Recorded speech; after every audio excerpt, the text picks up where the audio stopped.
आपण या ठिकाणी सर्वजण जमलोय त्या आदरणीय मंत्री साहेबांचं कार्य आणि कर्तृत्व आपण सगळ्यांनी प्रत्येक स्तरावरती पाहिलेलं आहे.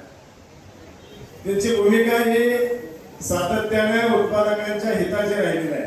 गेल्या 5 वर्षामध्ये गोकुळ दूध संघामध्ये त्यांच्या नेतृत्वाखाली काम करत असणाऱ्या सर्व संचालकांनी किंवा त्या ठिकाणचा आतापर्यंत आपण चढता आले गोकुळचा जर बघितला मग ते दूध उत्पादनामधला असेल, गाय दुधाला म्हैस दुधाला दर देण्यामधला असेल, या सगळ्यासाठी प्रामाणिक प्रयत्न आदरणीय भट्टे साहेबांच्या आणि त्यांच्या सर्वांच्या माध्यमातून त्या ठिकाणी झालेला आपण पाहतो. आता निवडणुका म्हणले की राजकीय स्तरावरती वेगवेगळ्या पद्धतीने त्या ठिकाणी आपण पोहोचण्याचं काम करतोय.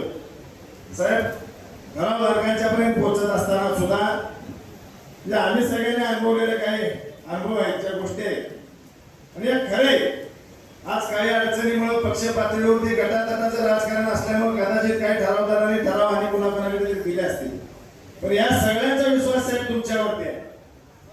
आणि निश्चितपणे रणजित पाटील साहेबांनी आता इथं उल्लेख केला की लोकांच्या मध्ये असणारा, उत्पादकांच्या मध्ये, ठरावधारकांच्या मध्ये असणारा करंट हा निश्चितपणे वेगळा आहे. अगदी चंदगड पासून शिरोळ हातकणंगल्यामध्ये असेल, बुदरगड, राधानगरी असेल किंवा अन्य तालुक्यामध्ये असेल, निश्चितपणे एक विश्वासाचं नाव या निमित्तानं आपल्या सगळ्यांच्या समोर आहे, ते म्हणजे भट्टी पाटील साहेबांचं नाव.